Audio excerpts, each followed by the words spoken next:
Não sei dizer. Bom, mas vamos fazer o seguinte, vamos iniciar para que também, né, como a própria professora Fátima disse, também Sim, todos nós temos outros compromissos, né, são dias sempre puxados, esses dias de congresso, isso mesmo. talvez outras pessoas tenham que participar de outras sessões também, né? O Bruno também está entrando, então acho que pelo menos agora a gente já tem um representante de cada trabalho. Seja bem-vindo, Bruno, tudo bem?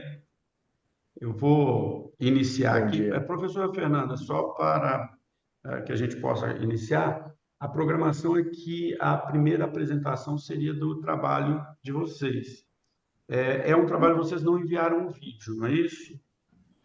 Sim, fiz uma transição de trabalho, eu acabei esquecendo. Esses Não, tudo dois bem, não últimos tem meses problema, foi uma professora. A senhora vai loucura. apresentar?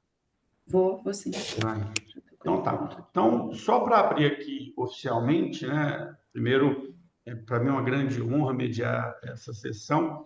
É interessante observar, né, que grande parte dos trabalhos que estão aqui são de professores doutores, então espero, pelo que eu vi de todos os artigos, né, artigos de muita profundidade, e eu ainda estou no processo de defender a minha tese, estou entre a qualificação e a defesa, então me sinto honrado aqui de estar moderando junto com vocês, com um grupo tão seleto assim, de pessoas.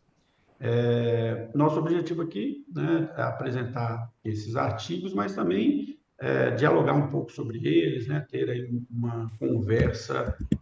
Por isso, vou pedir a participação de todos. Eu sei que no início, geralmente, as pessoas ficam um pouco mais tímidas, né, mas vou pedir sempre que participe. Na minha sequência aqui, você me corrija, por favor, que nós temos a seguinte sequência. O primeiro artigo seria a concepção e implementação de metodologia ágil para projetos de Big Data. Depois, na sequência, nós temos o artigo de custeio e indicadores de desempenho empresarial.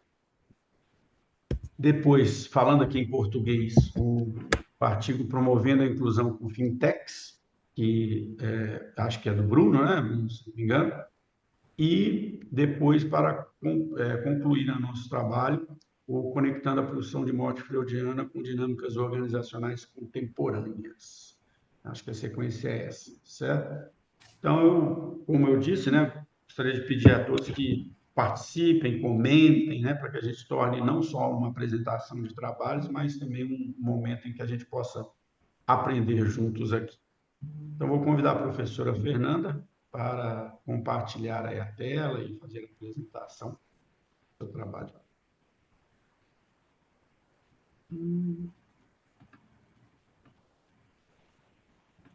Tá vendo a minha tela já? Abrindo, professora. Ah, sim, agora sim, já. Legal. Bom, o meu foi uma defesa do mestrado, né? Ainda não estava como professora, hoje já sou professora ali do Mackenzie também, com o título de mestre. E a professora Lilian, que infelizmente não conseguiu entrar, nós que desenvolvemos essa pesquisa. Bom, então vou falar um pouquinho aqui da metodologia, né? Começando qual foi a metodologia que a gente utilizou para desenvolver a pesquisa. Então, a gente realizou ali o entendimento do problema, o diagnóstico, fomos para a proposta de solução, implementamos aí, né, desenvolvemos, desenhamos o plano de ação e aí fomos para a intervenção. Aqui eu até coloquei uma setinha, porque depois no final vocês vão poder ver que eu cheguei na intervenção, a gente viu que tínhamos uma necessidade de retornar e fazer uma nova proposta de solução de acordo com algumas questões que a gente estava se deparando. Então, eu voltei e depois continuei o ciclo até o relatório final, que foi enviado recentemente. Qual que era o problema, né? Falar um pouquinho da empresa, qual é o problema, a empresa na qual a gente usou como case aí para a gente trabalhar como nosso laboratório de pesquisa. Ela é uma empresa de tecnologia, ela é fundada no Brasil desde 2010 e o foco do trabalho ali dentro era o serviço de consultoria para soluções de problemas no modelo data-driven. Então, ali é uma empresa de Big Data, voltada para Big Data e inteligência artificial.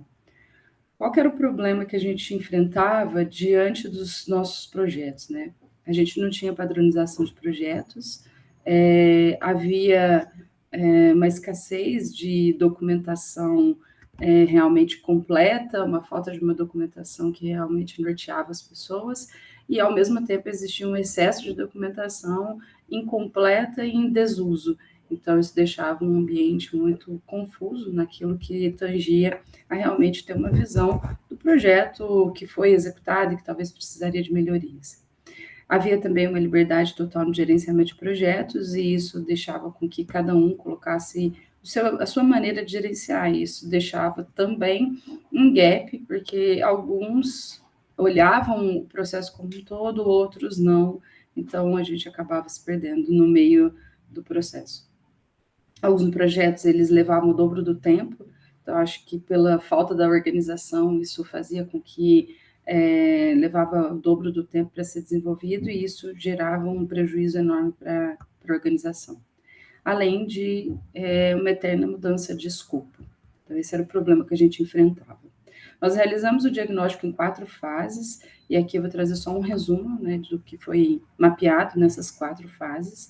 A gente olhou desde a área comercial até a sustentação dos projetos ou dos produtos que a gente ofertava ao mercado.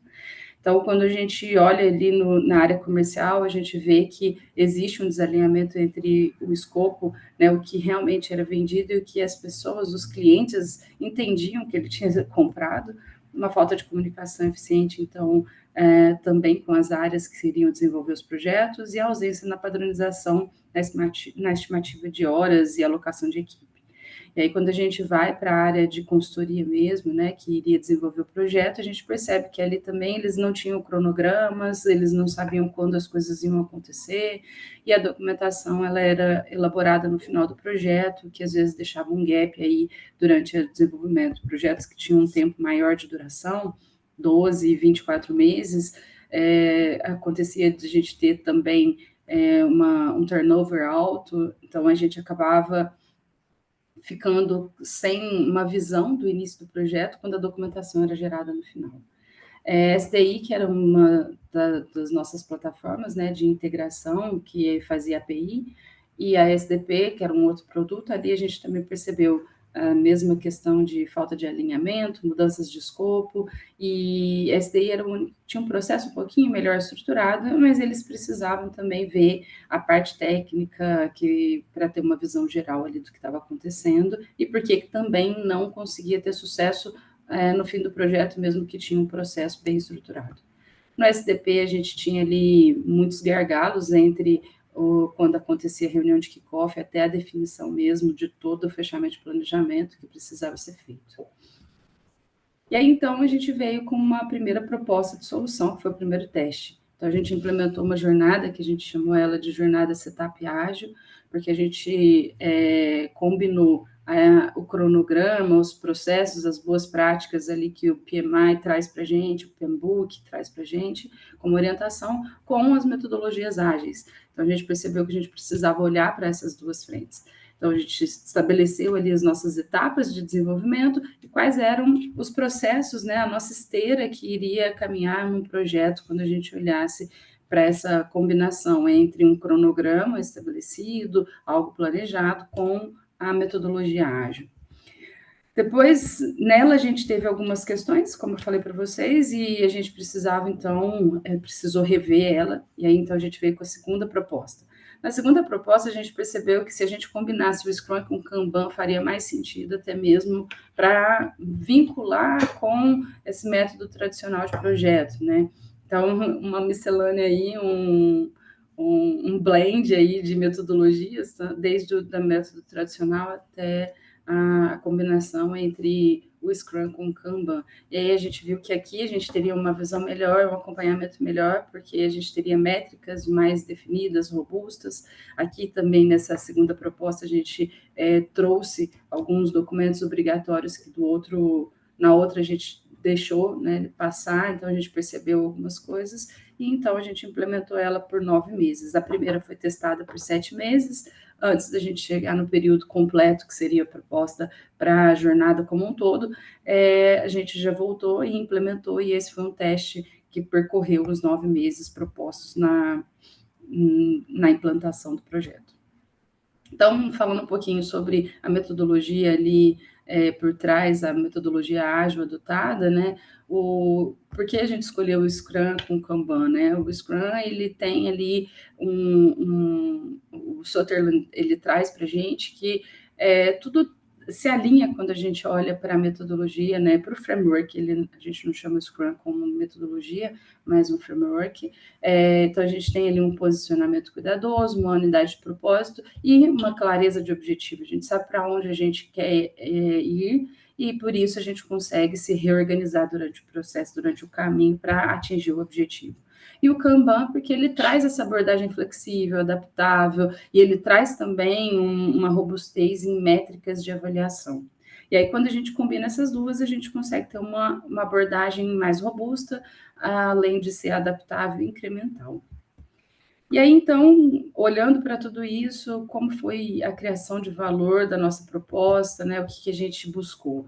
Olhando para os nossos clientes, né, os nossos stakeholders externos, aqueles que demandavam, a gente mapeou aqui três personas e o valor criado para elas de acordo com as necessidades, né? E aí a gente vai amadurecer um pouquinho, vocês vão poder ver isso ali na frente.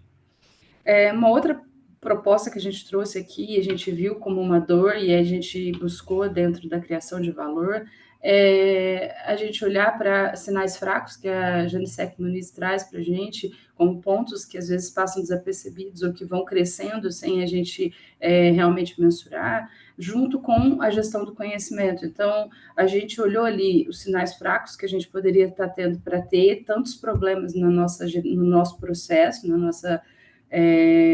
na gestão do projeto como um todo, e então a gente entendeu que um dos grandes problemas era a gente trabalhar com a questão do conhecimento tácito, pelo problema da gente ter uma rotatividade de pessoas no projeto, e ter pessoas que concentravam todas as informações e tudo aquilo estava apenas de acordo com o que ela entendia, como ela vivia aquele projeto, a gente percebeu que isso era um problema grande para a gente precisava ter um foco em resolver isso.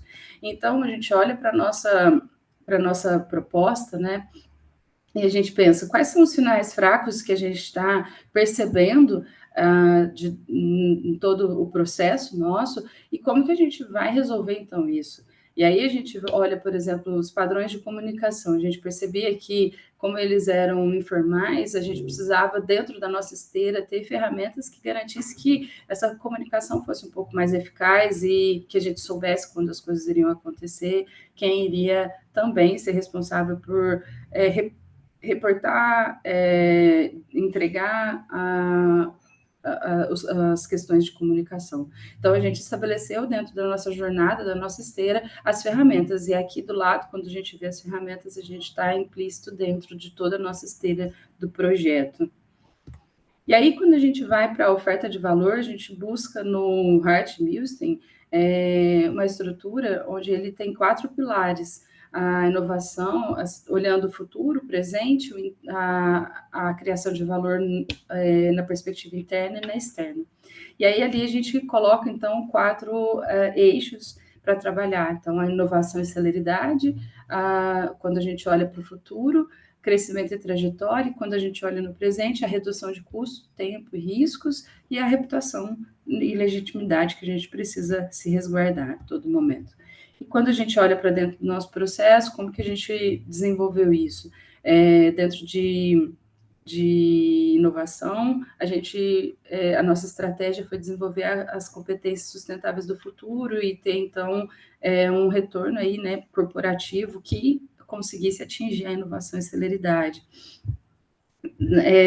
Ali também, ainda olhando para a parte de futuro, mais para a questão externa, a gente olha para a criação dessa metodologia, que ela seja comum para atender a todas as demandas de projetos de Big Data que chegava para a gente. Então, a gente tinha que ter algo que conseguisse atender a todos os nossos tipos de clientes. Olhando já aqui no presente, a gente olha na estratégia de melhoria contínua para que a gente consiga ter essa redução de custo, tempo e risco mitigado a tempo hábil. E na parte de reputação e legitimidade, a gente olha para integrar, né, toda a perspectiva dos stakeholders dentro dos nossos negócios, olhando para fora, como que a gente consegue garantir que eles tenham uma visão completa daquilo que ele vai receber no final do que ele contratou. Qual foi, então, o nosso plano de implantação? Nós tínhamos, então, um plano de 9 meses para implantar o projeto como um todo, desde treinamento do pessoal, mudança, né, de toda a preparação da equipe, avaliação de como a gente estava e para onde a gente ia nos projetos em si, e quais a gente iria escolher para começar os projetos. Então, ali no mês 1 a gente começou, e no mês 1 a gente já tinha que estar com a jornada implementada ao final da 4ª semana. No final do mês 2, a gente já teria a primeira avaliação para ver como que a gente estava tendo de resultados em cima disso, porque a gente estava diante de um cenário que era urgente e a gente precisava de respostas rápidas e resultados rápidos. Então, a gente começou a implementar isso e começou as avaliações. E aí, seguindo até o mês 9, que era o final, né, e a análise, que a gente poderia voltar nas melhorias contínuas da jornada como um todo. E aí, então, olhando para intervenção, quando a gente olha para toda a nossa proposta, os maiores desafios que a gente teve foi a resistência à mudança, porque quando a gente trabalha com mudar uma cultura de uma organização, um processo, a gente se depara diretamente com a resistência à mudança. Então, a gente trouxe, né, o pessoal para mais perto, através de treinamentos, workshops, capacitação, uma comunicação regular com eles. Então, a gente também foi criando ali, proporcionando ao time a maior integração deles, e aí com os encontros regulares. Na falta de engajamento, a gente que teve, né, o pessoal não queria se envolver, queria receber pronto, e mesmo assim estava com o pé atrás, mas mesmo assim a gente conseguiu ir motivando eles, mostrando para eles a importância, pouco a pouco. E esses desafios foram atrasando o nosso calendário, mas mesmo assim, atrasando alguns pontos, principalmente na parte de treinamentos, a gente teve um atraso para conseguir realmente efetivar os treinamentos com todo o time, com toda a empresa, mas a gente conseguiu contornar tudo isso e no final a gente garantiu os 9 meses de desenvolvimento. No final a gente conseguiu implementar em 9 meses. Então a gente teve aí também mudanças de diretoria. Foram 3 diretores que foram mudados, e isso acaba mudando a forma como a organização vê o futuro, e isso impacta para a gente na continuidade dos trabalhos, mas a gente também conseguiu contornar, convencendo, mostrando a importância daquilo que a gente estava desenvolvendo para a organização. O primeiro ponto que a gente teve, então, quando a gente olhou para todos os nossos projetos, era trabalhar o que era projeto crítico.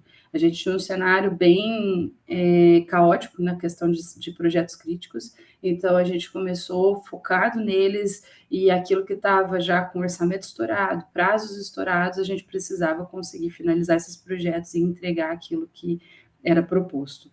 Então, a gente chega, então, para a avaliação. E como que a gente se encontra aqui na avaliação? A gente começa a ver os resultados de conseguir estabelecer processos, né, em economia do nosso tempo, em economia de... Oi, alguém está falando? Tranquilo, eu posso seguir? Fernanda, desculpa interromper. Se você puder Sim. concluir sua fala, já ultrapassou o tempo. Se puder concluir. Ok, já fecho aqui com esse aqui, que mostrando então o resultado. A gente tinha um cenário crítico de 74% de projetos em cenário crítico, onde a gente inverteu todo o cenário em 9 meses de projeto. E isso foi algo muito, muito perceptível para a organização. A gente teve um retorno muito importante na organização. Aqui a gente vê, então, né, a gente conseguindo mudar o cenário. A gente tinha, no começo, 156 projetos, porque a grande parte deles precisavam já ter sido encerrados, e depois a gente consegue entrar no equilíbrio aí de entregas de projetos, entrada de projetos. E é isso. Desculpa, então, eu ter passado do tempo, mas muito obrigado Se tiverem alguma dúvida, fico à vontade para responder qualquer pergunta. Bom, muito obrigado, Fernanda. Essa questão do tempo ela é sempre complexa nas apresentações, né? Por isso que eu acho que esse modelo dos vídeos, ele veio nos últimos anos, ele é interessante, porque como eu estava dizendo um pouco antes, né? Os artigos são sempre nossos filhos, né? Principalmente aqueles que vêm da dissertação, da tese, né? A gente trabalhou anos, a gente quer falar deles e a gente se empolga. Mas não tem problema, a gente vai controlando aqui, fica tranquilo. Fazer alguns comentários, né, e pelo menos um questionamento. Eu tinha alguns outros questionamentos, mas pelo menos, primeiro, parabenizar aí pelo trabalho. Você vê que tem bastante profundidade e aplicação prática, né? Fala aí das metodologias ágeis num contexto bastante atual, que é o Big Data, esse uso, né, do Scrum com o Kanban, muito interessante, né, uma abordagem diferente, né, o uso do Design Thinking também. Mas um ponto em especial me chamou a atenção, que você até abordou ele em sua apresentação, mas que eu tinha colocado aqui. Ele fala da resistência cultural e a dificuldade de engajamento nesses processos. Você disse ali que a equipe foi treinada, né, que ela recebeu orientação, mas também um dos pontos que você colocou ali no artigo é que houve atraso nos treinamentos e isso dificultou algumas coisas. Então, a minha pergunta é exatamente sobre isso, né? Como você avalia a importância desses programas de capacitação para que uma metodologia como essa, que é complexa, né, principalmente porque ela muda muito o cotidiano das pessoas, qual a importância disso nesse processo? Ele é crucial. Até agora eu estou tendo a oportunidade de implementar essa metodologia no Santander, que é onde eu estou agora. E assim, a gente vê que se a gente não começa a treinar as pessoas, mostrar o valor, elas entenderem, aprenderem um pouco sobre o que vai vir pela frente, a gente se depara com essa resistência. Então, a gente já está trabalhando justamente isso, mostrar a importância e a relevância, demonstrando, olhando ali numa perspectiva do que a gente espera alcançar, para mostrar o valor disso, para depois, então, trazer a proposta de mudança, né, na caixinha das pessoas, porque aí tira totalmente da zona de conforto. Então, a gente está buscando isso. Além de treinar, a gente mostrar o valor de uma mudança como essa para a organização e até mesmo para eles. Então, quando a gente olha ali num slide que eu mostrei para vocês de economia de tempo, então, hoje eles olham e falam assim, para que template? Eu já faço isso, para que ter um padrão? Mas a gente mostra que realmente consegue, eles vão conseguir ganhar tempo quando eles sabem para onde eles têm que ir. Então, a gente já tem usado isso, aproveitando, né, o que a gente viveu de experiência na experiência passada, e já implementando isso como um foco principal. A gente começa treinando, capacitando, mostrando valor, para depois, então, a gente começar a mexer no dia a dia mesmo das pessoas. Legal, muito bom. Te agradeço aí pela apresentação. Alguém quer fazer algum questionamento, alguma pergunta? Fátima, acho que seu microfone está desligado. Mutada, que o computador está com problema aqui, eu estou salvando, economizando o máximo. Eu vou, na realidade, fazer a pergunta, mas se o tempo já tiver passado, depois me manda um e-mailzinho, né? Mas o que eu gostaria realmente de saber é o seguinte: na sua percepção, neste processo, o que mais dificultou? Né? Já que você vai implantar agora em outras instituições Santander, o que não faria de novo? O que faria Eu acho que diferente? é bem esse ponto que o professor Fabiano perguntou em questão de treinamento, né? Mostrar essa questão do valor. É isso que a gente foi mostrar isso ao longo do caminho. A gente tinha uma proposta de, quando começasse a ter resultados, mostrar como que está sendo o valor. Hoje a gente já estou na perspectiva de assim, eu vou olhar para o mercado, tentar fazer um benchmark, ver quem já implementou, para mostrar o valor de realmente a gente mudar um processo. E aí a gente conseguir convencer, através de resultados, que o mercado já tem de sucesso. Baseado E em aí evidências, evidências. né? Isso. Clima de Exatamente. Chitãozinho, Chororó, evidências. Exatamente. Tá bom, tá ótimo.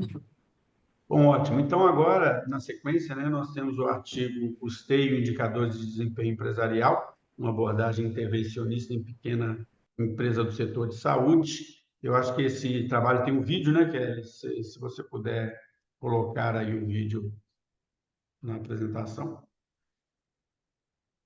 Certo, vou passar aqui. Esse é o trabalho da professora Maria Angélica, não é isso, professora?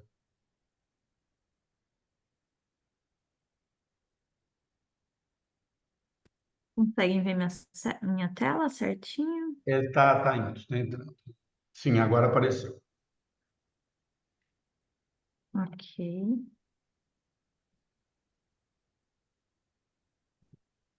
Veja se estiver passando tudo certinho, qualquer coisa me avise.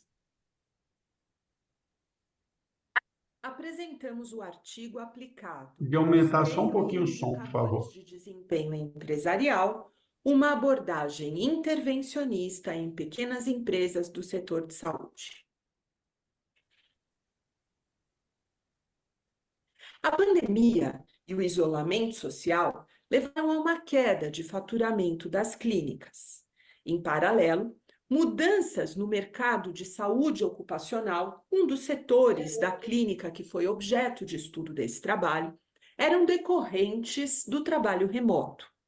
Finalmente, observava-se a consolidação do setor de saúde através de fusões e aquisições, nas quais os convênios adquiriam hospitais e ambulatórios, verticalizando suas operações. Todos esses fatores levaram à perda do poder de barganha de pequenas clínicas, que observaram a perda do volume de pacientes e aumento do prazo médio de recebimento de convênios. A Clínica B, Clínica de Reumatologia e Medicina do Trabalho, observou a redução do número de pacientes redirecionados aos ambulatórios dos convênios, mas percebeu que contava com uma carteira de clientes fiéis, que buscavam atendimento particular da clínica depois do seu descredenciamento. Ainda passou por uma crise de gestão de recursos humanos e tudo isso levou à necessidade de repensar a sua estratégia em busca da manutenção da rentabilidade e da retenção de profissionais talentosos. Aplicamos a pesquisa intervencionista para desenvolver um sistema de controles gerenciais com um modelo de mensuração de custos e controles aplicável em pequenas empresas do setor de saúde no Brasil. Começamos identificando objetivos estratégicos para a Clínica B em cada uma das 4 dimensões do Balanced Scorecard: dimensão financeira, clientes, processos internos e aprendizagem e crescimento. Para cada objetivo levantado, eram criados um ou mais fatores críticos de sucesso, que são atitudes gerenciais que deveriam ser tomadas para a consecução dos objetivos estratégicos. Para cada fator crítico de sucesso foi identificada uma métrica para se acompanhar o desempenho da clínica. E para cada métrica foi criada uma meta que apontasse o caminho certo. A segunda fase da pesquisa envolveu o cálculo de custos e margens de contribuição, que permitiu avaliar a rentabilidade e descobrir oportunidades de melhoria e focar no que era estratégico. A última fase da pesquisa envolveu o cálculo dos preços, que permitiu aumentar a rentabilidade apesar da queda de movimento. O objetivo estratégico de aumentar o número de clientes particulares foi obtido graças à fidelidade dos pacientes. Foram criados preços particulares competitivos o suficiente para que aquelas pessoas tivessem acesso à clínica, e ainda garantindo uma margem maior do que a clínica obtinha com os convênios. Num segundo fator de sucesso, novas especialidades complementares foram contratadas, atendendo pacientes de forma particular. E esses novos especialistas aumentavam a carteira de clientes da clínica, trazendo seus próprios clientes. Um segundo fator crítico de sucesso foi o de aumentar o número de serviços oferecidos pela clínica. Ele foi conseguido graças ao aumento do ticket médio por paciente, que agora era atendido por um número maior de especialistas. Isso, inclusive, gerava a imagem de uma clínica completa, de um serviço de excelência. Outro fator crítico de sucesso que contribuiu para aumentar o número de serviços oferecidos pela clínica foi a introdução de consultas para encaminhamento de infusões. Esses são serviços prestados por laboratórios, mas que precisam do encaminhamento de um médico, o que deu origem à parceria da Clínica B com os laboratórios. Finalmente, a introdução do aconselhamento jurídico aos clientes de medicina do trabalho permitiu o aumento do ticket médio desses clientes também. O objetivo de redução de custos foi concretizado com a ocupação da capacidade ociosa através da contratação dos demais especialistas complementares, por exemplo, como a geriatria, e a renegociação dos gastos fixos da clínica. Finalmente, o objetivo de criar um plano de desenvolvimento e retenção de colaboradores foi cumprido com o mapeamento das funções e respectivas necessidades de treinamento. Isso permitiu, por exemplo, a identificação de funções redundantes que foram redistribuídas, contribuindo para a redução de custos. E, finalmente, a criação de métricas de avaliação para cada função. Todo esse processo enfrentou desafios que já haviam sido mapeados pela literatura. Por exemplo, as mudanças no contexto, gerando um ambiente dinâmico, nos faziam parecer que estávamos reformando um avião que estava em pleno voo. Mudanças na equipe constantemente, seja pela redução dos funcionários, seja pela aposentadoria de outros. A falta de tempo e recursos características de empresas pequenas, com equipes reduzidas, e a falta de conhecimento gerencial dos sócios e funcionários que trabalham com saúde e não com gestão. O trabalho contribuiu com a comunidade pela troca de conhecimentos entre pesquisadores e gestores que desenvolveram habilidades de criação de novos controles e habilidades analíticas para tomada de decisão fundamentada. Uma segunda contribuição foi a redução dos custos e aumento da rentabilidade, apesar da queda no movimento. Queda essa que foi aproveitada, liberando tempo para os gestores para reflexão estratégica e aprimoramento das decisões. Outra contribuição foi o cálculo de preços que levou a decisões comerciais fundamentadas. Para a academia, o trabalho contribuiu comprovando de que é possível aplicarem-se os conceitos de controladoria a pequenas empresas com a devida adaptação às suas realidades, atendendo a um gap da literatura. Foi uma intervenção de grau forte, pelo seu amplo escopo, melhoras profundas e criação de controles, com validade forte, pela adoção total dos controles e mudança no comportamento decisório dos gestores. Obrigada.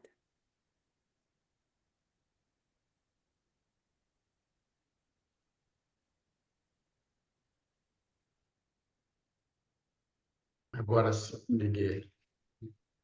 Bom, primeiro, parabenizar pela narração do vídeo.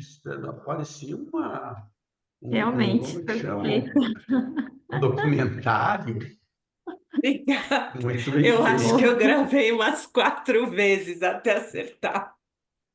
Não, mas estava ótimo. Estava Muito parecendo um bom. documentário a gravação, muito boa. É um tema bastante Verdade. interessante, porque muitas vezes a gente vê essas metodologias que já são mais, já estão mais usadas há mais tempo, né? E muitas vezes usadas por grandes empresas, e a gente vê uma certa dificuldade de implementação dessas metodologias nas pequenas empresas, né? Então, bastante interessante o artigo, exatamente porque mostra a possibilidade de usar uma metodologia que já está tão consagrada, né, e também nas pequenas empresas, que é uma dificuldade que a gente vê no Brasil, né? As pequenas empresas, eu atuo fora da cadeia de empresas familiares que estão passando pelo processo de profissionalização, e a maior dificuldade que a gente tem é convencer a empresa que ela pode usar essas metodologias, né? Dificuldade. E assim, eu fiz algumas questões, vou fazer uma primeira para depois abrir, porque geralmente, né, a gente... Aqui não, aqui já vi que as pessoas vão participar, isso é interessante. Mas aqui gostaria de fazer uma primeira pergunta. Deixa eu só achar aqui, porque foram tantos artigos que eu li que eu... Tá, a minha pergunta era exatamente essa, né? Tem a ver com uma das primeiras coisas que a professora falou lá na apresentação. Esse aumento do poder de barganha dos planos de saúde, fusões no setor, a gente vem passando por isso em vários mercados. Acho que todos nós aqui atuamos na educação e a gente viu isso acontecendo na educação nos últimos anos. E às vezes a gente tinha lá todo um projeto, uma instituição menor, vinham as grandes instituições, compravam, davam tudo, né? E ver as pequenas empresas buscando se adaptar é uma coisa bastante interessante. E a gente viu que isso aí é uma forma, né, das pequenas empresas de saúde poderem se adaptar a essa mudança, a esse novo mercado. No decorrer aí do trabalho, o grupo identificou outras possíveis estratégias que podem ser viáveis para garantir, né, a sustentabilidade financeira, garantir a sobrevivência estratégica dessas pequenas empresas de saúde? Bom dia a todo mundo. Sim, a gente mapeou várias estratégias. Na verdade, esse trabalho é fruto da minha tese de doutorado, defendi agora em 2023, e essa chama a empresa B, porque a gente tinha a empresa A também, né? Então, fizemos a aplicação da metodologia em duas empresas. E a gente percebeu que as estratégias variavam em função para adaptar justamente a metodologia às necessidades de cada empresa. Então, no caso específico da empresa B, as estratégias que seguimos foram essas, né? Então, mapeamos os objetivos e os fatores críticos de sucesso aproveitaram muito bem a questão da fidelidade dos pacientes às médicas da clínica. Já na outra empresa, a empresa A gente tinha outros objetivos estratégicos, claro, também a rentabilidade e tudo mais, mas por conta de outros objetivos, as estratégias também foram diferentes. A empresa A, por exemplo, já vou dar um spoiler para vocês, a empresa A tinha uma área incrivelmente grande e pouco aproveitada. E eles davam um curso, é uma empresa de vascular, né, clínica vascular, e eles davam um curso de uma tecnologia que eles criaram. E eles pagavam um absurdo para alugar locais para fazer o curso. E aí uma das estratégias que a gente criou foi criar uma área para fazer curso e ampliar o número de cursos que fazíamos. Então, sim, a ideia foi sempre, a partir do diagnóstico e dos objetivos estratégicos detectados, criarmos os fatores críticos de sucesso que melhor serviriam à empresa, aproveitando os recursos que eles já tinham, né? Eu adoro a Edith Penrose quando ela fala que temos que aproveitar os recursos que temos nas estratégias que desenvolvemos, né? Uma parte do meu trabalho a gente fala bastante sobre ela. Justamente isso marca a diferença de estratégia, porque são diferentes recursos internos. Tá mudo, professor. Desculpa, a gente tem que sempre mutar aqui para não ficar o ruído. Bom, vou abrir para pergunta, se alguém quiser questionar, fazer algum comentário. Eu vou só pedir para que a professora coloque aí no chat a tese dela, né, para indicar depois para os alunos, né, que vai além do artigo, né? Eu E ela coloco, trabalha duas empresas. obrigada. Aliás, né, professoras, acho que todos aqui, como eu disse, grande parte já é doutor, e alguns no processo, alguns saindo do mestrado agora. A grande dificuldade que a gente tem é pegar tudo aquilo, né, que a gente trabalha na tese, na dissertação, e jogar num pequeno artigo, e depois ter 8 minutos para apresentar. Bom, na sequência, que alguém mais quer fazer algum questionário, alguma pergunta, alguma questão, alguma pergunta? Bom, na nossa sequência aqui, então, agora temos o trabalho, acho que vai ser apresentado pelo Bruno, não é isso, Bruno? Traduzindo aí, promovendo a inclusão com fintechs, 15 sugestões para superar desafios de ser empreendedor movido a impacto, foi assim que eu traduzi, não sei se é a tradução correta, Está perfeito. mas vou pedir a Kelly que passe o vídeo aí para a gente, por favor. Ok, vamos lá.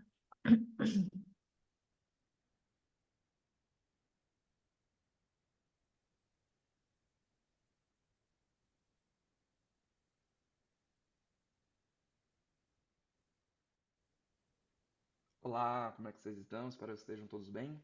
Meu nome é Bruno, eu sou doutorando no PPGA em Administração da Unicinos e eu vou estar apresentando aqui então o meu artigo Fostering Inclusion with Fintechs. Eu não estou 15 suggestions escutando. for overcoming the Poderia challenges of aumentar? being an impact-driven Eu não estou entrepreneur. escutando nada. Desculpe aí interromper, não sei se é o caso de vocês ou é do meu Ah, computador. Vocês estão mais ouvindo bem? alguém? Eu tô vendo. Mas tá baixo, mas dá para aumentar. Mas dá Tá, para. eu tô aqui, tranquilo, gente. Acho que tá bem baixinho mesmo.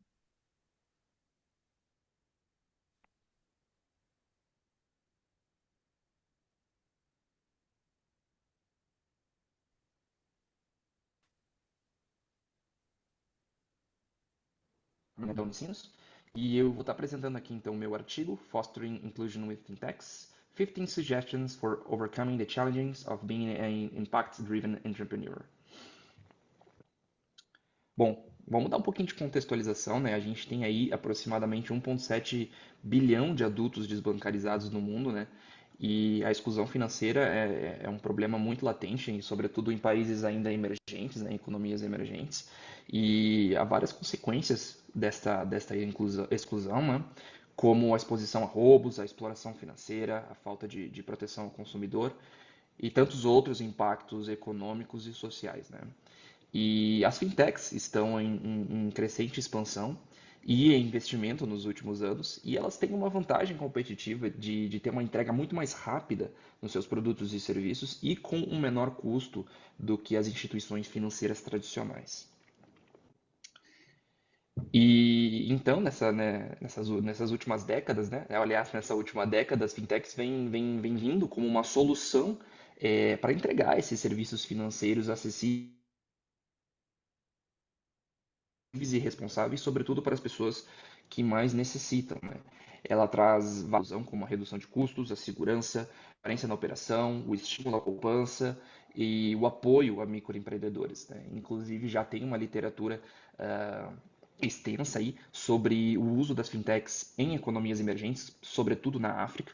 E a gente já tem cases bem legais de fintechs que realmente estão usando, né, de toda essa inovação no setor financeiro para trazer aí um impacto social, né, por meio da inclusão. E, portanto, né, esse artigo se centra, então, nessa pergunta central de quais são as características comuns aos empreendedores de fintechs orientadas ao impacto, né, quais são essas características de sucesso desses empreendedores. E a gente tem como objetivo, como um artigo aplicado, desenvolver um framework de soluções para orientar, então, essas fintechs orientadas ao impacto, né? Aqui eu vou trabalhar um pouquinho com o essencial teórico. Primeiro, uma definição rápida, né, sobre fintechs orientadas ao impacto. Aqui a gente determina como uma startup de soluções financeiras cuja missão seja orientada ao impacto social, né? Ela pode ser, a inclusão financeira é um tipo de impacto, mas geralmente também a gente vê outras fintechs, como no setor de energia renovável, no setor de agricultura, que não trabalham somente com a inclusão financeira, mas também com outras formas de impactos socioambientais, né? A gente tem aqui também a lente da teoria da aprendizagem organizacional, né, que vai fornecer uma estrutura fundamental para entender como as organizações adquirem, interpretam e respondem a novos conhecimentos, né, para melhorar seu desempenho e se adaptar a ambientes. E a teoria do capital social também refere-se a redes, relacionamentos e normas que facilitam a cooperação e o compartilhamento de recursos entre os indivíduos. Há também aqui a teoria da sustentabilidade, né, que enfatiza que as empresas devem se concentrar não apenas no lucro, mas também no seu desempenho social e ambiental. E também, né, a definição, a metodologia de Lean Startup, que que visa aqui, né, a importância da prototipagem e o teste de hipóteses e modelos de negócios de startups, né? Todas essas teorias aqui, em primeiro momento, elas se parecem um pouco soltas, mas depois vai fazer um pouquinho mais sentido como a gente amarrou todas elas, tá bom? O método, então, é uma abordagem qualitativa. A gente teve acesso aí a 10 fintechs, todas elas orientadas ao impacto ou à inclusão financeira de alguma forma. A gente conseguiu conversar com 12 founders ou co-founders dessas fintechs. Foram 8 homens e 4 mulheres. A coleta de dados, então, ela se deu através de uma entrevista semi-estruturada e a gente conseguiu aí, então, mais de 10 horas de transcrição de conteúdo, né? E por fim, para realizar essa análise de dados, a gente realizou uma análise temática, seguindo aí, né, os protocolos e as diretrizes de Brown e Clark. Como resultados, a gente então sugere 15 soluções que foram separadas em 3 grandes blocos baseados naquelas teorias que a gente viu agora há pouco: Knowledge Related, Process Related e Network Related. A primeira categoria, né, a categoria relacionada ao conhecimento, a gente tem então três soluções, que é ter uma mente aberta, entender o seu mercado e elaborar as suas teses de impacto social e econômico. Em segundo, aqui a gente tem então as relacionadas ao processo, né, que seria criar o seu MVP, o seu protótipo e validar a sua ideia, colocar a inclusão em todos os seus processos dentro da empresa, sempre ser sustentável, no sentido não só que a gente conhece, né, sustentável ambiental ou socialmente, mas também economicamente. Considerar, né, a inclusão de soluções white label. E muito importante também pegar o cliente pela mão, aqui a gente usa essa expressão porque realmente, como a gente está lidando com uma parcela mais desbancarizada da sociedade, muitas delas ainda têm receio de utilizar esse tipo de serviços, então é muito importante essa parte do aprendizado. E também, tão importante quanto é que o processo seja saudável, que seja divertido para todos, porque isso foi um fator curioso que a gente analisou na coleta de dados, a importância de ter um ambiente que seja leve, que seja... Porque, né, a gente, no final das contas, a gente está lidando com inclusão e com impacto social, então ter esse ambiente mais descontraído é muito importante. E, por fim, a gente tem também as relativas à rede, né, que seria construir um time sólido, né, de confiança, e isso inclui também o CEO. No caso, também ir atrás dos investidores corretos, aqueles investidores que têm uma sinergia com a proposta do seu modelo de negócio, ser inspirador, né, e conseguir ter essa forma de comunicação é muito importante também, ter buscar parcerias com firmas, né, de contabilidade e de escritório de advocacia também, porque essa parte das leis e das normas regulamentares dentro do setor de fintechs pode ser bastante complicado para quem está começando. E considerar entrar em programas de aceleração e incubação, esse é um ponto-chave, né, sobretudo para aqueles empreendedores de primeira viagem. Entrar nesses tipos de programas ajuda muito. E, claro, ir atrás de parcerias locais, porque né, impacto ninguém faz sozinho. Então, como conclusão, a gente tem aqui que as fintechs estão transformando o cenário financeiro global, especialmente para os excluídos dos sistemas bancário tradicional. A gente buscou nessa pesquisa analisar os fatores críticos para o sucesso das fintechs de impacto no Brasil e desenvolver, então, framework relacionados a 3 temas principais, né, o conhecimento, processo e redes, para superar esses desafios.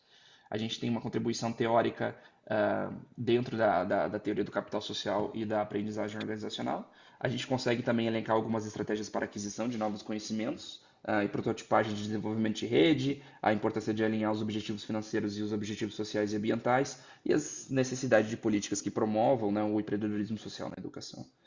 Por fim, as fintechs também agem como game changers para a inclusão financeira de população carentes, tem o apoio aí, né, dos ODS reconhecidos pelas Nações Unidas e tem um potencial para inclusão muito grande em regiões em desenvolvimento.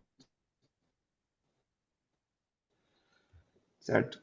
E também há umas implicações para o ecossistema, né? Surge critérios de seleção mais flexíveis para negócios de impactos. Aqui eu estou falando de investidores. Importante também chegar às fintechs como aliadas no combate a questões sociais, né? Com incentivos regulatórios aqui por parte dos governos e por parte dos educadores, currículos adaptados à necessidade dos empreendedores de inclusão financeira. E como pesquisas futuras, a gente sugere, então, competências de empreendedores de inclusão, né? Explorar as habilidades específicas focadas nesse tipo de mudança social, de empreendedores que focam em mudança social, e no entendimento aqui de conflitos e cooperação entre atores no ecossistema de fintechs, certo?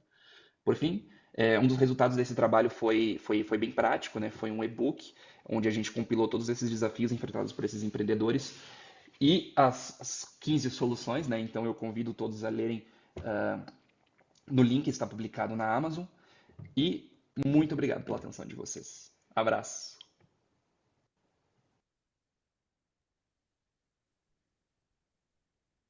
Bom, eu já vou me adiantar, Bruno, e pedir para você colocar o link. Não sei se você colocou o link aí do e-book para a gente Coloco poder sim. ver, porque me interessa muito, sim. Bom, eu vou inverter dessa vez. Vou pedir, se alguém quiser fazer algum questionamento, possa fazer. Depois eu tenho uma pergunta aqui para poder fazer para o Bruno também. Eu vou fazer uma perguntinha. Você menciona aí que entrevistou 8 homens, foi uma abordagem quali, e 4 mulheres, é, num trabalho de inclusão. Se você poderia explicar, teve alguma dificuldade em acessar as mulheres? Depois eu até te digo por que que eu estou fazendo a pergunta. No sentido de que não teve muito, né? O nicho já é complicado de encontrar, né? Fintechs que são orientadas ao impacto. E aí, assim, eu tentei tanto quanto a questão de gênero, quanto a questão de raça, né? Também tive a oportunidade, acabei não colocando, mas também tive a oportunidade de entrevistar é, alguns pretos, né, nesse quesito, empreendedores pretos. Foram 2 no caso, né? No mundo de 12 eu só consegui entrevistar 2, mas sim, né, nesse sentido de que é difícil acessar esse pessoal muitas vezes por conta da escassez e por conta de que a gente sabe, né? Na pesquisa é difícil. Não, vai bem nessa direção. Por quê? Porque eu participei de uma banca recentemente e, inclusive, tinha dados bem interessantes do INSPER, bem atuais, mostrando que essa área de finanças, isso pequeno, médio, grande, né? Talvez se aplique até mais às fintechs, há uma dificuldade muito maior da presença das mulheres, né? E como o seu tema fala da inclusão, numa perspectiva mais do um pequeno número, né? Os carentes com mais dificuldades de acessar, mas me fez lembrar. E aí foi ótimo que você já colocou aí o e-book, e aí eu vou passar para quem estava estudando o tema, né? Vai nessa Obrigado. direção, realmente converge o que você falou numa outra perspectiva, mas no fundo a gente está falando aqui de inclusão, né? Legal. Eu A minha tenho uma pergunta pergunta. está alinhada também um pouco com isso, tá? É assim, a gente já vê que as fintechs, em especial, elas já têm se transformado em uma realidade, né? A gente já vê algumas atuando e essa questão da bancarização já tem avançado bastante. E é importante aí a inovação, o uso da tecnologia e também esse posicionamento inclusivo. Você consegue enxergar outras áreas, outros setores que também poderiam se beneficiar desse tipo de abordagem, desse tipo de empresa? Olha, eu acho que praticamente qualquer setor, né? O primeiro que vem na cabeça aqui na apresentação da Maria, talvez o setor da saúde também consiga se beneficiar nesse caso, né? O setor de fintechs ele é bem específico, então muito de algumas soluções ali que eu dei são específicas do setor, mas eu conseguiria imaginar também o setor de agricultura sustentável. Tinha uma fintech muito interessante que trabalhava com feiras, né? Exclusivamente com feiras. Ela fez um sistema de cartão para feirantes, né? Como um ecossistema único ali dentro de pequenas feiras em algumas cidades aqui do estado do Rio Grande do Sul. Então, dá sim, dá para expandir esse modelo para vários outros modelos de negócio, com certeza, outros setores. Legal. Muito bom. Alguém quer fazer mais algum comentário? Questionamento? Eu quero fazer uma pergunta.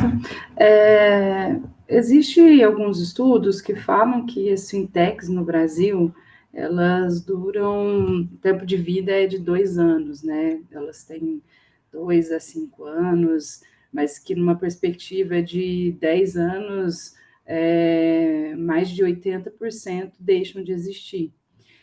Vocês conseguiram mapear isso também? Porque quando a gente fala de inclusão, trazer essas pessoas para essa realidade, onde ela também está num ambiente volátil e inseguro, como que isso foi mapeado? Ou se foi mapeado dentro aí da defesa de vocês?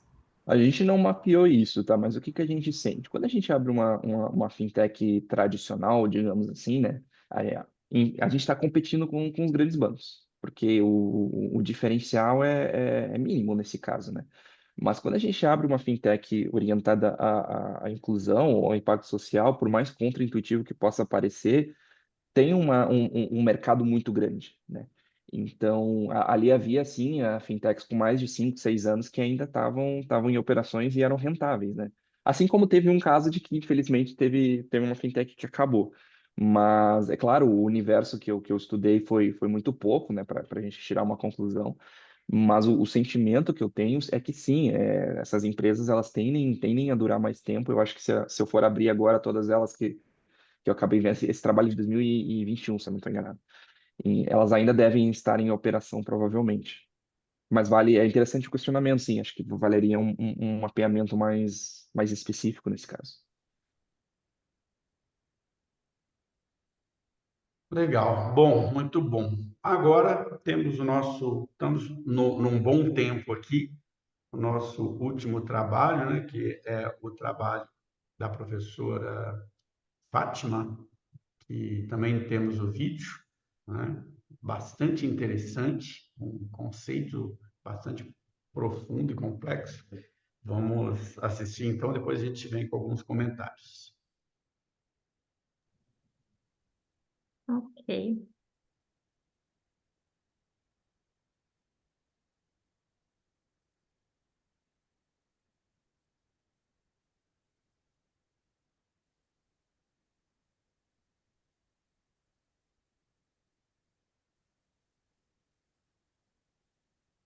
Olá a todos e todas.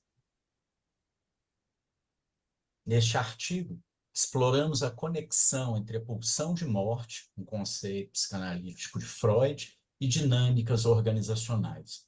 Nosso foco consiste em entender como essa integração pode orientar lideranças a criar ambientes de inovação e adaptabilidade dentro das organizações. Este trabalho foi desenvolvido por mim juntamente com a professora Fátima Banima Oliveira e com a professora Daniela Martins Diniz. O trabalho é intitulado Conectando a Pulsão de Morte Freudiana com Dinâmicas Organizacionais Contemporâneas, liderando espaços adaptativos para a ambidestria. Freud define a pulsão de morte como uma força inconsciente que leva à autodestruição e à repetição compulsiva. No ambiente organizacional, essas tendências podem se manifestar em comportamentos que limitam a inovação e a flexibilidade. Integrando esse conceito à teoria organizacional, buscamos desenvolver um modelo que ajude líderes a reconhecer e gerenciar essas motivações inconscientes, melhorando a liderança e promovendo inovação e adaptabilidade. Considerando que as organizações necessitam de estabilidade, exploitation, para funcionar eficientemente e que a repetição de rotinas garante essa estabilidade, não se pode desconsiderar que, em excesso, o foco na escala pode levar à rigidez e à resistência a mudanças. Nesse contexto, a pulsão de morte freudiana pode ser vista como um fator que contribui para essa resistência, ao reforçar padrões de comportamento que dificultam a inovação. Nosso estudo propõe que, ao compreender essas motivações inconscientes, os líderes podem criar espaços que promovam a flexibilidade e a inovação. Observamos que as organizações muitas das vezes resistem à mudança, ancoradas em comportamentos e nessas rotinas enraizadas. Essa inércia, influenciada pela pulsão de morte, gera estagnação e sufoca a inovação. Compreender a psicologia por detrás desses comportamentos torna-se crucial para fomentar uma cultura que equilibre estabilidade organizacional, exploitation, com a flexibilidade e a capacidade de adaptação, exploration, permitindo uma gestão ambidestra. Nossa proposta é que líderes que criem espaços adaptativos dentro das organizações são capazes de lidar com a duplicidade de exploration e exploitation e sua simultaneidade.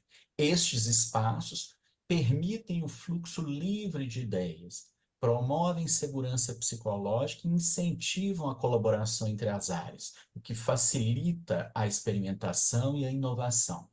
A ideia é canalizar a energia da pulsão de morte, das repetições, das rotinas, para atividades criativas, transformando a repetição em inovação. Com isso, líderes conseguem fomentar ambientes que promovem tanto a resiliência quanto a adaptabilidade, tanto o exploration quanto o exploitation. Os resultados mostram que os espaços adaptativos contribuem para um ambiente organizacional de fato mais dinâmico e resiliente.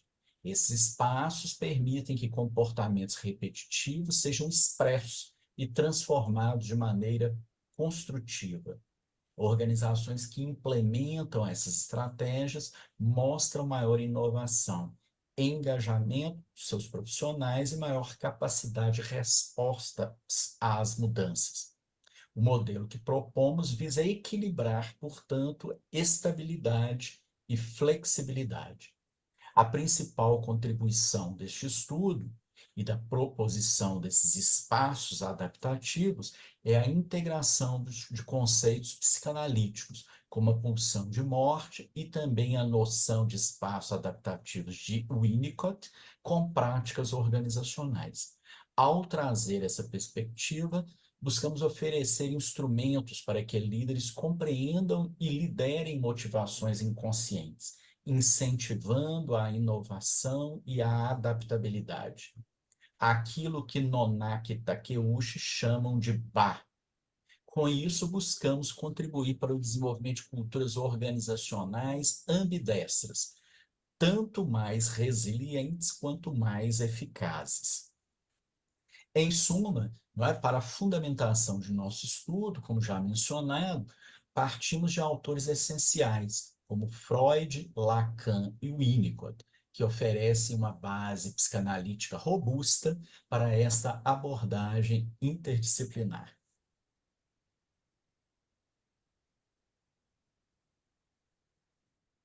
Ok. Muito interessante.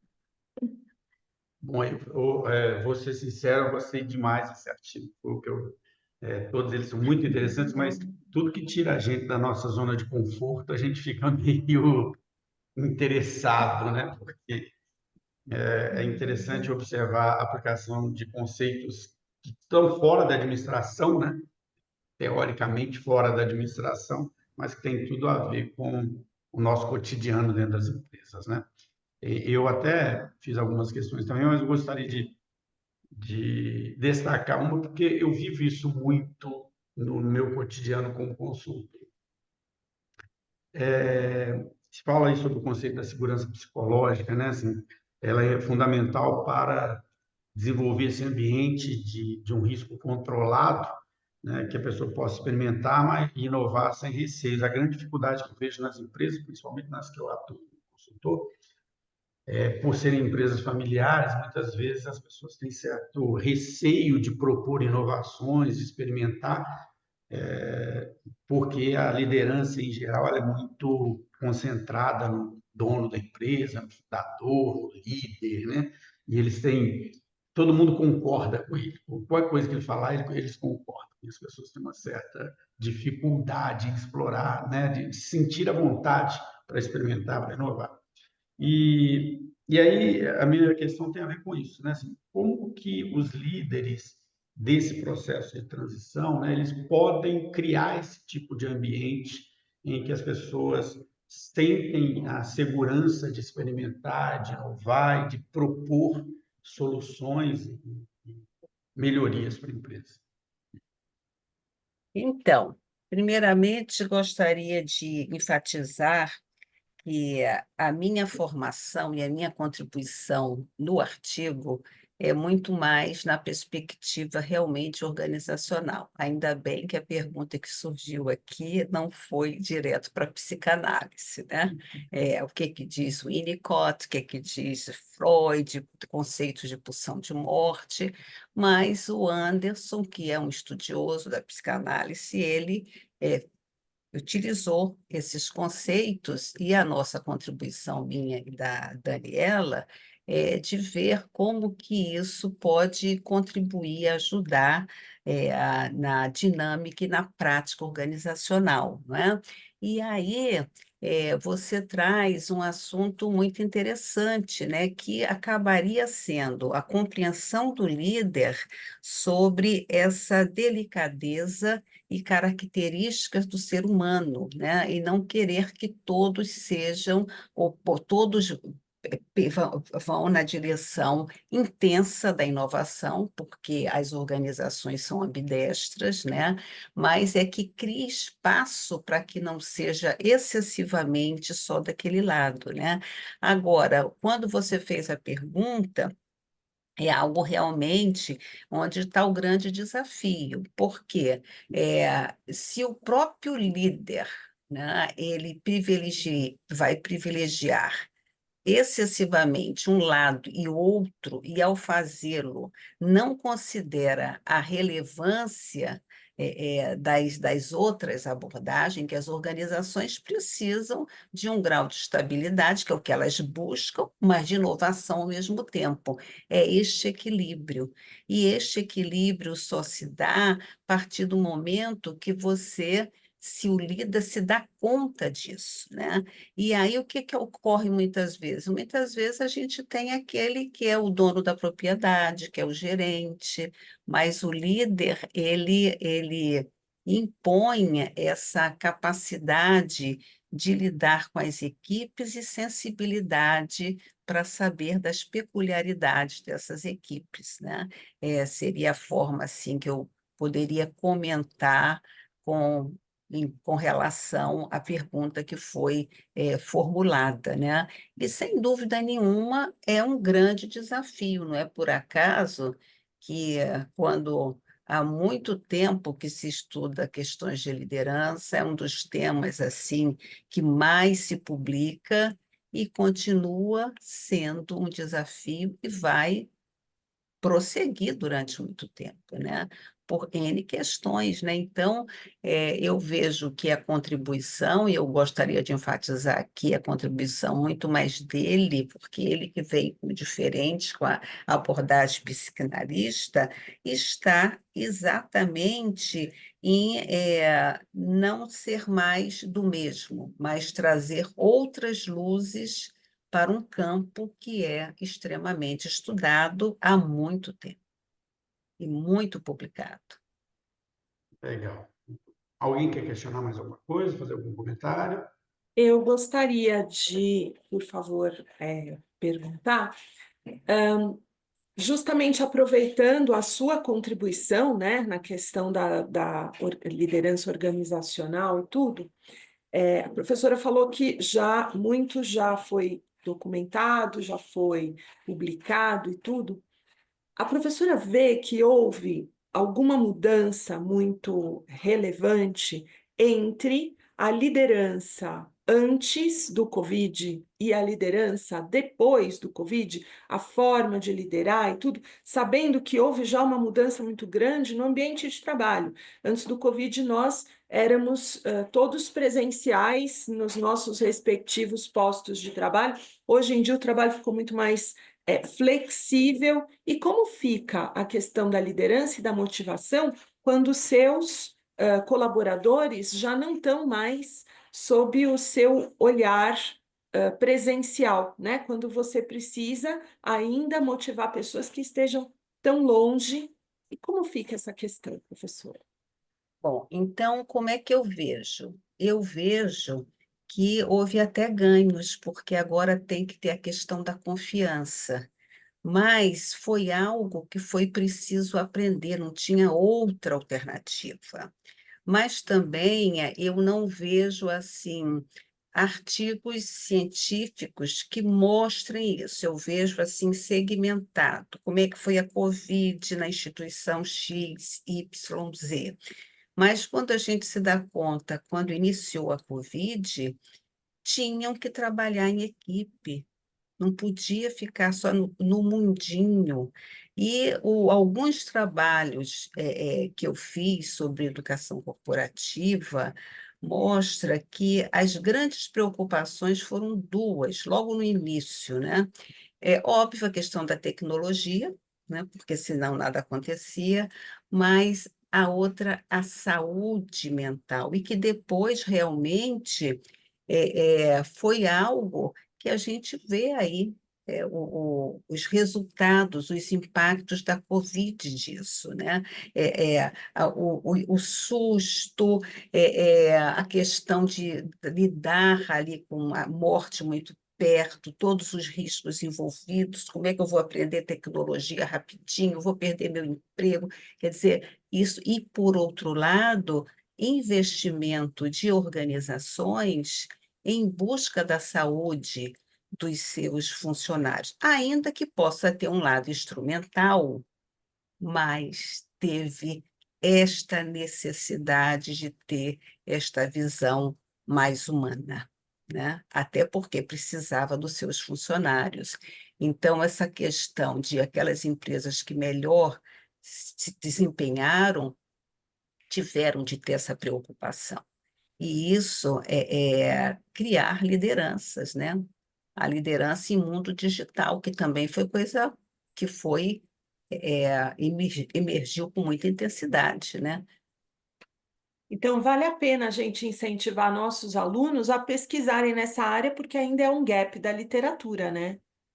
Eu está se escrevendo muito, inclusive, às vezes até muito repetitivo, né? Porque o que acontece? Quais são as vantagens da Covid, as desvantagens, e aí aparece a questão da produtividade, né? Porque tem a questão do deslocamento do trabalho, mas o excesso de trabalho, né? Porque principalmente no caso de mulheres acumulando o dia a dia da rotina, mais a de casa, tendo, às vezes, não tinha nem infraestrutura, né? Porque é tudo na mesma sala, criança estudando, então isso teve um custo, né? E que está tendo ainda, muitos se prolongam, né?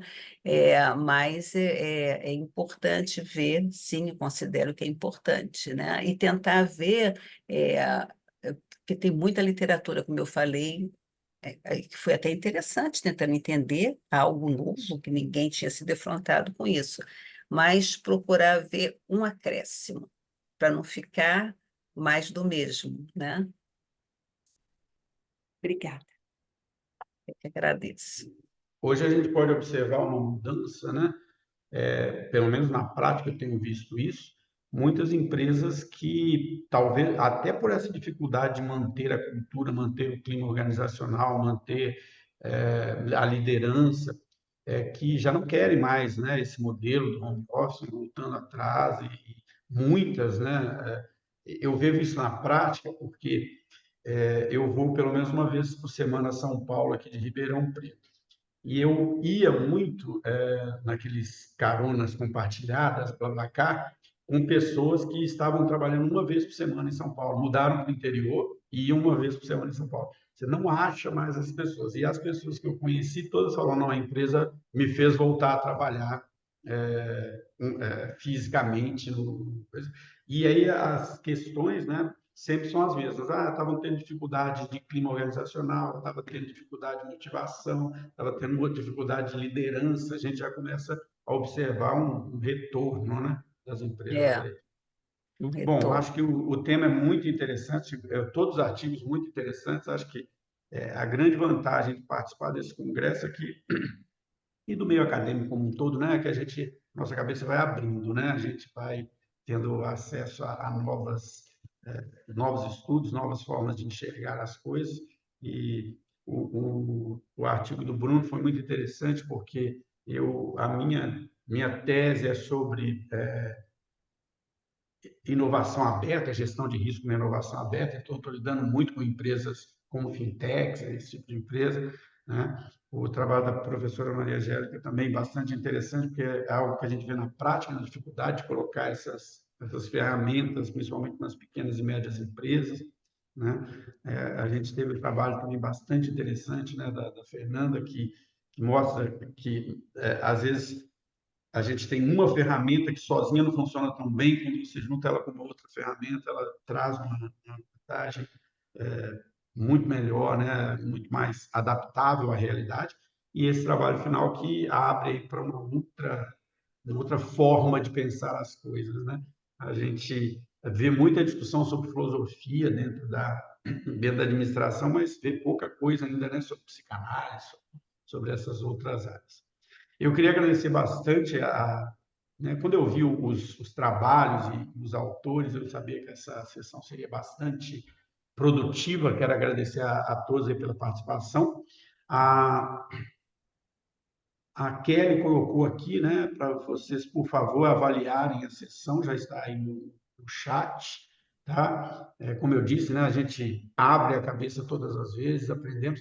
O Sim. meu orientador de mestrado, na época, já falecido hoje, porque eu fiquei muito tempo fora da academia, ele tinha uma frase que eu gostava muito, que é o seguinte, né, quando a gente aprende algo novo no dia, o dia já valeu a pena, né, porque a gente vai dormir melhor do que a gente acorda. Então, eu, pelo menos, aprendi bastante hoje e agradeço a todos vocês. E abro, se alguém quiser fazer algum comentário para a gente encerrar. Não, só agradecer mesmo também a oportunidade de assistir, né, todos os artigos. Acho que foram bem interessantes, são bem pertinentes aí todos os temas, né? Especialmente o último, eu sou um pouco suspeita para falar, porque minha área de pesquisa é a parte comportamental, então eu, na verdade, estou mais na área comportamental, então eu sou um pouco suspeita, né, para falar que eu gosto bastante. Mas, em geral, todos os artigos foram muito legais, assim. Então, parabenizo a todos pelos trabalhos submetidos no SEMEAD e agradecemos aí por estarem participando e até a próxima. Até a próxima, Até a pessoal. próxima. Obrigado, viu? Até. Obrigada a todos. Tchau. Parabéns a todos. Obrigada. Obrigado, Todos, valeu. parabéns. Obrigada.